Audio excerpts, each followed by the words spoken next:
everybody and welcome back to the channel. In today's video we're going to be checking out the all-new McFarlane Toys Justice League 2021 Cyborg. Here we have both the unmasked version as well as the masked version, and these two figures here are ones that I've been super excited for, probably out of the entire Justice League range, minus of course Steppenwolf and Darkseid, as he looks fantastic. And I've always been a huge fan of the Cyborg design, and I loved what Ray Fisher did with the character in the Snyder Cut. Now before we get in and take a look at the figures, we do of course get included the collector's cards. Now these are exactly the same for both of them, other than the fact that we do get Cyborg with face shield as well as a darker colour palette when in comparison to the colorized version. You can see here for the bios they are exactly the same, so please feel free to pause if you wish to find out a little more about Victor Stone from the Justice League movie. And we also of course do get included those black plinth bases, which I'm only using here merely for the figure as my review station is slightly rounded, and due to the skinny nature of the feet he can sometimes become rather top heavy. So we'll first of all start off with the standard version, that being the unmasked release, and I think the sculpt work as well as the likeness to Ray Fisher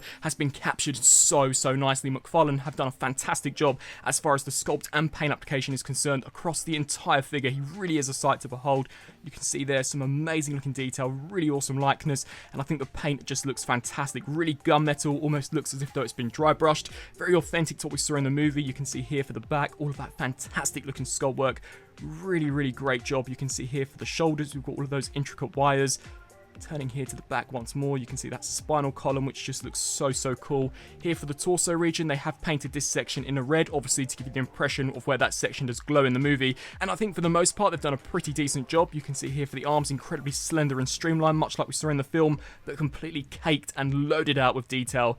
Here for the fingers, I think they look very skeletal as far as the design is concerned, looking so nice. And here for the lower region, you can see this entire lower skirt plate looks fantastic.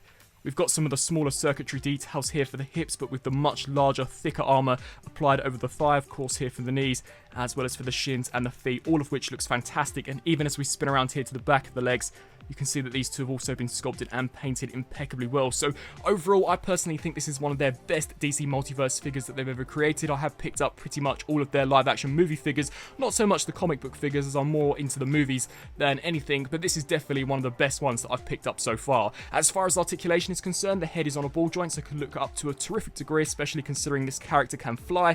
He can of course look down, we can tilt it left to right, as well as also rotate it left to right. We have got a butterfly joint, and I love the secondary component that they've sculpted and placed over the top, just so this joint looks cohesive no matter how you pose that, which is super awesome. We can of course hinge the shoulder all the way upwards, and the shoulder pad is in fact made out of a PVC material, meaning that it will actually accommodate that range of motion. We do get a rotation here at the bicep, single joint there for the elbow, full rotation at the wrist, as well as a hinge joint which can bend back and forth. The torso joint, we get an upper diaphragm which can rotate left to right as well as crunch forwards and backwards, and then of course we get the main torso joint, which just allows you to exaggerate that range of motion that we got from the top, which is super cool. This section is also made out of a PVC material, so too can be manipulated in order to allow for some slightly more dynamic poses, although sometimes can become misplaced, meaning that you do in fact reveal some of the plastic joints. We do get a hinge joint here at the leg which can kick forwards to a terrific degree, as well as can also kick backwards to a great degree. It can of course ratchet out to the sides. We also do get a rotation here at the upper section of the thigh, as well as only a single joint here at the knee, and I maybe would have liked to have seen a double joint, but due to the nature of the design I think that maybe would have been pretty tricky to do. And then finally for the foot, this can ratchet forwards as well as backwards, and we also do get an ankle rocker pivot, and then finally the tip of the toe can also hinge back and forth. So overall, as far as detail, paint as well as articulation is concerned, I'm thoroughly impressed with this figure. It looks absolutely fantastic and really poses super nicely. But here of course we've also got the masked version. Now the body and the sculpt is exactly the same across the board for these two figures. It is merely just the head sculpts which differ. So you can see this time around we've got a much more cyborg-esque type of head design, which I think looks fantastic. You can see some exceptional looking sculpt work here for the top of the helmet, as well as here for the back. Such a fantastic figure, and both of them do also come with the same accessories. So we actually also do get included a neutral arm with this masked version, and we also do get included a gun with the unmasked version, just to give you a closer look here at the detail on that cannon.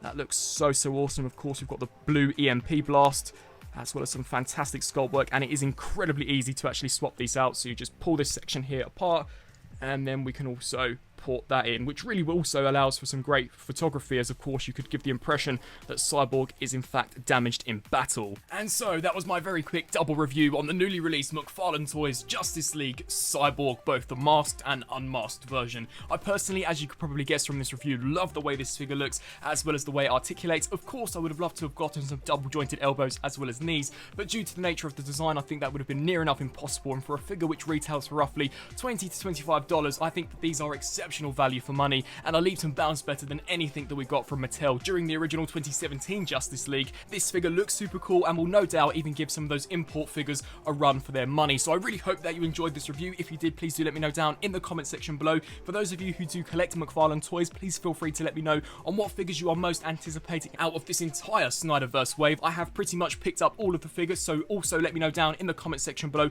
what character you would like me to take a look at in the next review, and also be sure to let me know on what you think of the review as well as the figure itself. I thank you all so much for watching, and until my next review, I'll see you then. Thanks for watching.